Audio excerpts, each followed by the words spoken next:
In this video, we're going to look at the Federal Reserve Economic Research. They have something called FRED, which is FRED, and it's a great place to find some economic data. So, in this chapter that we're covering the money supply, we can look at the current money supply as calculated by the Federal Reserve. So, this is my they call it a dashboard. You can sign up for an account with the Federal Reserve, um, and they'll give you a dashboard that you can create, and you can have all of the things that you use a lot on your dashboard. So, for example, I have the M2 money supply and gross domestic product when I first open my dashboard. We'll go through all the different things on my dashboard. But the M2 money supply, so we know there roughly is 12, or there roughly are 12 $11 trillion in the M2 supply of money. Okay, it's actually a little bit closer to 12. This data, of course, it's up to date, but you can't really see that at the end over here it is a little bit over 11.5 right now. So to start off with, I just want you to take a second to compare what's going on with the amount of money that we have in circulation and in society with the amount of GDP. So the amount of money needed to buy the amount of GDP. All right, so our GDP is roughly $18 trillion, and our M2 supply of money is roughly $11.5 trillion. Okay, so but we can definitely pay attention to the correlation. Okay, this is relatively flat, and it starts going up quite a bit in the 70s and 80s, and it continues on an upward spiral. The same thing right here on an upward trend. It starts increasing during the 70s and 80s, and starts going on, and it continues on an upward trend. All right, a couple other things that's some really good data that you can get on this website is obviously here's inflation, two different ways that we can look at inflation. We've got the Consumer Price Index, or the CPI, and also the Industrial Product Index. Now, this isn't the PPI, which is the Producer Price Index, but this helps us see what's going on with production, So this is something that's going to be able to give us a good look at a leading indicator of where we expect the economy to be going. The civilian unemployment rate. Okay, so what's going on with unemployment? And next to that, I have personal consumption. So this gives us an idea of what consumption is, what the largest component of GDP, which is consumption, what's going on with consumption. Okay, the next two, this is the 10-year bond, the constant maturity rate of the 10-year bond, and so this is the Treasury bond. And over here we have the federal funds rate. Okay, so we can see that the federal funds rate since 2010 has been hovering, if not at zero, right around zero. Very different than the 80s.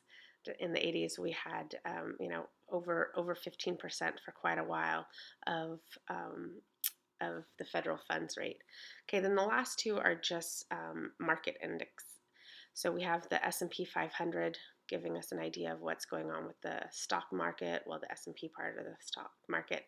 And then this series dates back to 1920. So it gives you a really good look at corporate bonds and the yields that corporate bonds have been paying.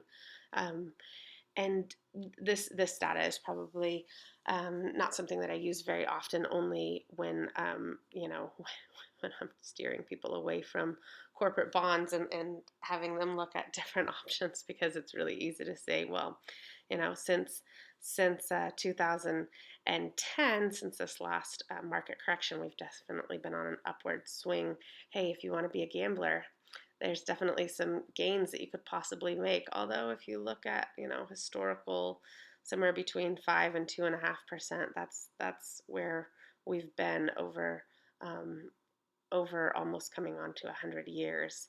So playing the market and corporate bonds probably isn't going to be anything that you're going to look at unless you're relatively close to retirement. Okay, so this is some really good data. You can set up your dashboard anywhere you want. Just go ahead and come up here and create an account. As you create an account, it'll ask you if you want to set up a dashboard. If you do, you can just add the widgets that you want. And you can create time series. You can put multiple time series on a graph, but for this I wanted to keep everything really clean for you guys. And then the other thing that is a great fun little, I don't know if this is really that much of a learning tool, but this is a lot of fun, and I play this with my classes. And it gives you the opportunity to be chairman of the Federal Reserve for 16 quarters. Okay, so for 4 years, you get to steer the economy. And I have the sound turned way down because the sound on this is actually pretty bad. I'll let you guys listen to it. But you get the economy, and this is the way that you get the economy. So the inflation is very close to the Federal Reserve's target inflation rate. So if you ever read the bylaws of the Federal Reserve, they they their mission statement, if you will, is to keep employment stable and to keep inflation low. So they have a target inflation rate of 2% and the natural rate of unemployment somewhere between 4 and 6%. For this, it's 5%. So you're trying to keep the economy low, and you're given the economy with a federal funds rate of 4%. So you decide if you want to raise or lower the federal fund rate, and you can decide, if you want to come down an entire point, if you want to come down a 25 basis points, if you want to come down one full percentage, if you want to go up.